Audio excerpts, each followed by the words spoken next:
Ted Bundy was one of the most notorious serial killers in history.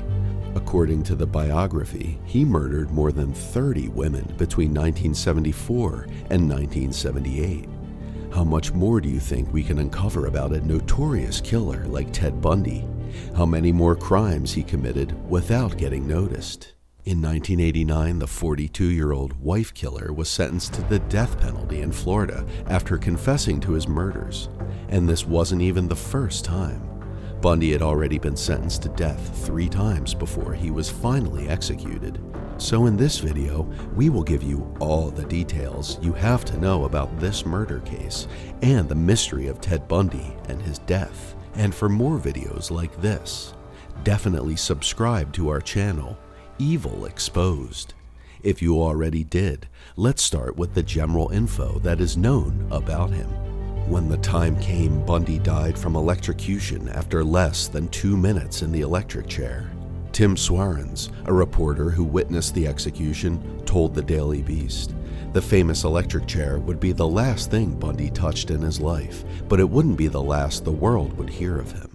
To mark the 30th anniversary of Ted Bundy's death, Netflix released the docu-series Conversations with a Killer, the Ted Bundy tapes, and the film Extremely Wicked, Shockingly Evil and Vile, which recounts Bundy's life and crimes from the perspective of his girlfriend. The film, which stars Zac Efron as Ted Bundy and Lily Collins as his girlfriend Liz Kendall, offer a dramatized account of real-life events and sparked a posthumous pop culture phenomenon.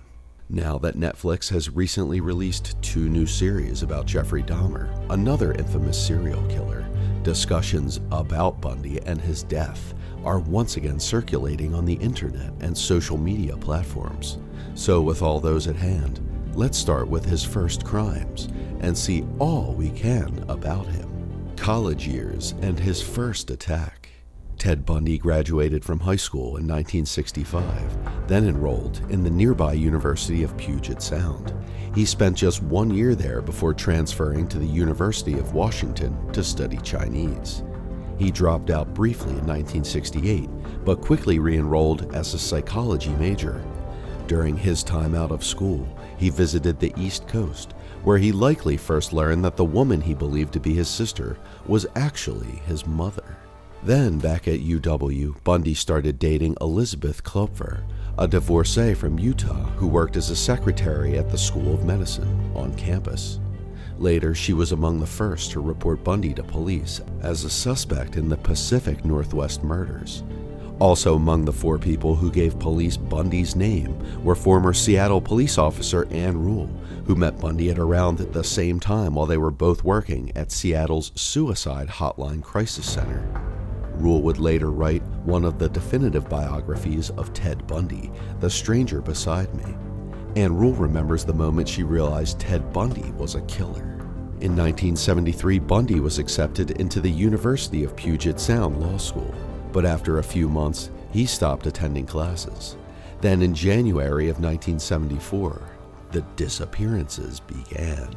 Ted Bundy's first known attack was not an actual murder, but instead an assault on 18-year-old Karen Sparks, a student and dancer at the University of Washington.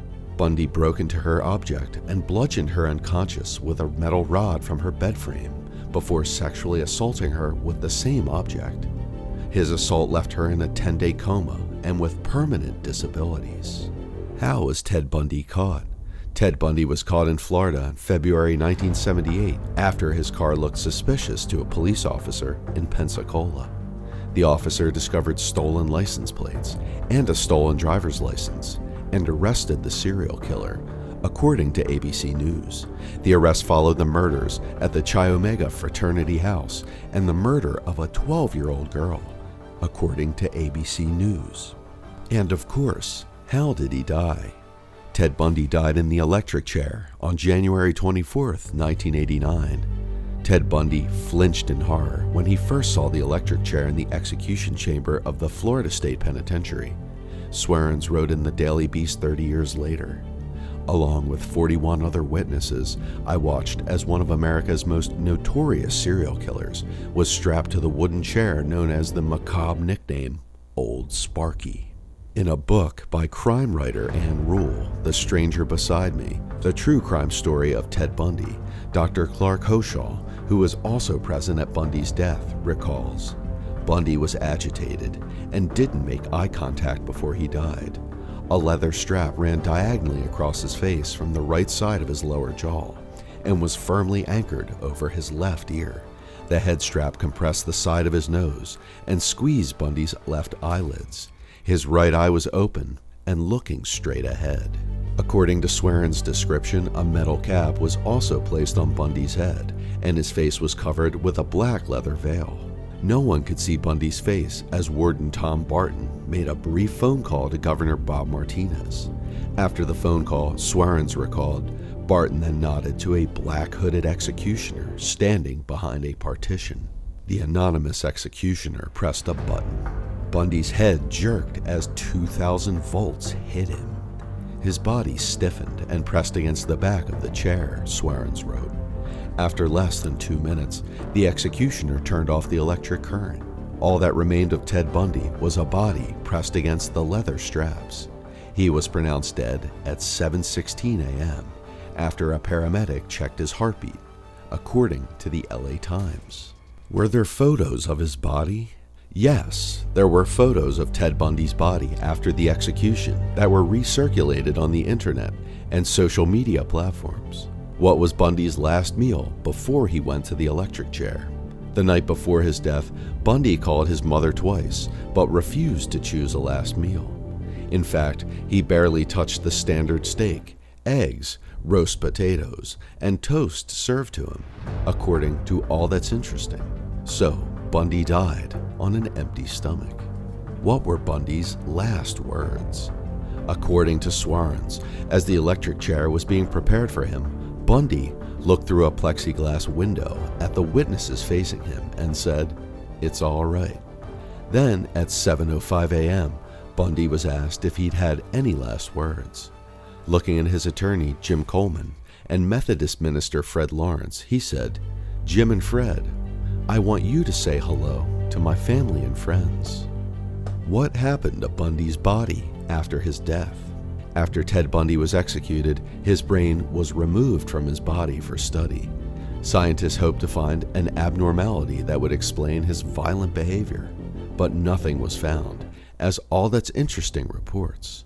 The rest of his body was cremated, and his ashes were scattered in the Cascade Mountains in Washington at Bundy's request. This is the same place where he disposed of at least 4 of his victims, according to the same source. Should Bundy be remembered?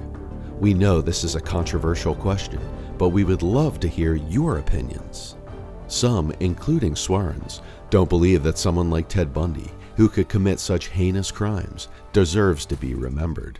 Others, however, believe there's always something valuable to be learned from history's darkest moments. In response to this criticism, the director of Extremely Wicked, Shockingly Evil, and Vile, Joe Berlinger, told BuzzFeed News in an earlier statement that the film is a serious portrait of how Bundy deceived the people closest to him, and how his manipulation of the American media allowed him to thrive for so long and evade detection and capture. He also clarified that our film in no way glorifies Bundy or his horrific acts. That is all you can know about this horrific case. For more videos like this, check out our channel, Evil Exposed. And we hope to see you in the next video. We'll see you in the next one. Have a great day and goodbye.